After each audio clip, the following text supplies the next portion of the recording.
এখন সবথেকে বেশি ট্রেন্ডিং এ আছে এই গাহিরোদের থিমের কেকটা। এই থিমটা এত বেশি সুন্দর আর সব কাস্টমার না এই থিমের কেকটা খুবই পছন্দ করছে। প্রত্যেক কাস্টমারই দেখা যায় গাহিরোদের কেক চুজ করার সময়, কেকের ডিজাইন চুজ করার সময় এই কেকটা খুবই পছন্দ করে আর এই ডিজাইনটাই হচ্ছে বেশিরভাগ চুজ করে থাকে।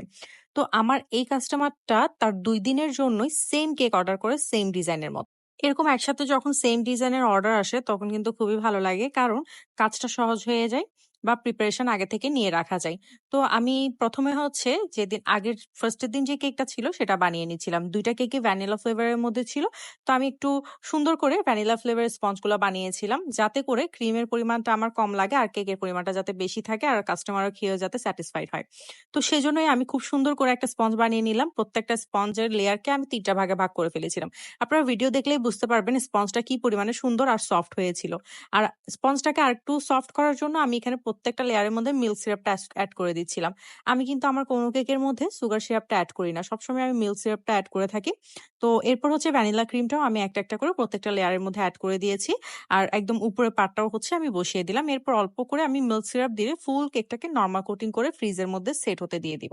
আমাদের স্পঞ্জগুলা কিন্তু দেখেই বুঝতে পারবেন যে স্পঞ্জগুলা কি পরিমাণে সফট হয়ে থাকে আর স্পঞ্জি হয়ে থাকে। আমাদের কেকের ক্লাসের মধ্যে কিন্তু আপনারা এই টাইপের একদম পারফেক্ট স্পঞ্জগুলা শিখতে পারবেন। কারণ আমাদের কেকের ক্লাসের মধ্যে এছাড়া আরো ৭ থেকে ৮ টা ফ্লেভারের কেক শিখানো হয়ে থাকে। আমাদের নেক্সট কেকের ক্লাস জুলাই ১৫ তারিখ থেকে স্টার্ট হচ্ছে। যারা হচ্ছে একদম পারফেক্ট কেক শিখতে চাচ্ছেন প্লাস কেকের বিজনেস স্টার্ট করার জন্য আপনারা চিন্তা ভাবনা করছেন, আমি বলব তাদের জন্য আমাদের এই কেকের ক্লাসটা একদম বেস্ট। কারণ আমাদের কেকের ক্লাসের মধ্যে আপনারা টোটাল ৭ থেকে ৮ টা ফ্লেভারের কেক পাবেন। তার পাশাপাশি বেকারি স্টাইলের পাউন্ড কেক পাবেন। কিভাবে কেকের বিজনেস স্টার্ট করতে হবে সেই সম্পর্কে অনেক আইডিয়া পাবেন। কোথায় পাইকারি প্রোডাক্ট গুলা পাওয়া যাচ্ছে, প্রত্যেকটা কেক যে আপনারা শিখবেন, প্রত্যেকটা কেকের প্রাইসিং কিভাবে নির্ধারণ করবেন, কত টাকা প্রফিট রেখে কেকগুলা সেল করবেন, প্রাইসিং গুলা কিভাবে আপনারা নির্ণয় করবেন, সবকিছু নিয়ে কিন্তু আসলে আলোচনা করা হয়ে থাকে। সো আমাদের কেকের ক্লাসটা আমরা এভাবে রেখেছি যাতে করে আমাদের স্টুডেন্টরা কেকের শিখার পাশাপাশি কিভাবে বিজনেস স্টার্ট করতে হবে সেই সম্পর্কে আইডিয়া নিয়েই দেন হচ্ছে কেকের বিজনেসে নামতে পারে। সো যারা আমাদের এই কেকের ক্লাসটা করবেন অবশ্যই আমাদের ফেসবুক পেজ আঞ্জুমস কেকের মধ্যে ইনবক্স করে ফেলবেন। আমাদের কেকের ক্লাসটা জুলাই ১৫ তারিখ থেকে যেহেতু স্টার্ট হবে, সময় বেশি নেই। চেষ্টা করবেন তাড়াতাড়ি করে আপনার সিটটা বুকিং করে ফেলার। চলেন এখন কেকের মধ্যে চলে আসি। ফুল কেকটা আমি হচ্ছে একদম লাইট একটা বেস কালার দিয়ে ফিনিশিং করে নিয়েছিলাম। আমি একদম অল্প ইয়েলো কালার দিয়ে এই বেস কালারটা এনেছি। এরপর আমি একদম ডিপ ইয়েলো কালার দিয়ে পাশে হচ্ছে আমি একটু পর্দার যে শেপটা থাকে ওরকম করে দিয়েছি। দেন হচ্ছে কিছু স্টার নোজেল দিয়ে আমি এখানের মধ্যে অরেঞ্জ কালার আর রেড কালারের ফ্লাওয়ার দিয়ে দিচ্ছি।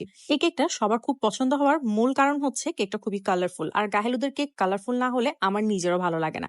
গাহেলুদের কেকগুলো সবসময় একটু কালারফুল হলে ওটা আসলে গাহেলুদের সাথে খুব ভালো যায় আরকি। সেজন্য প্রত্যেকটা কাস্টমার এই কেকটা খুবই পছন্দ করছে। কারণ এখানে অনেকগুলা কালার কম্বিনেশন থাকে। প্লাস এটা যে একদম গাহেলুদের কেক সেটা একদম ফুটে ওঠে।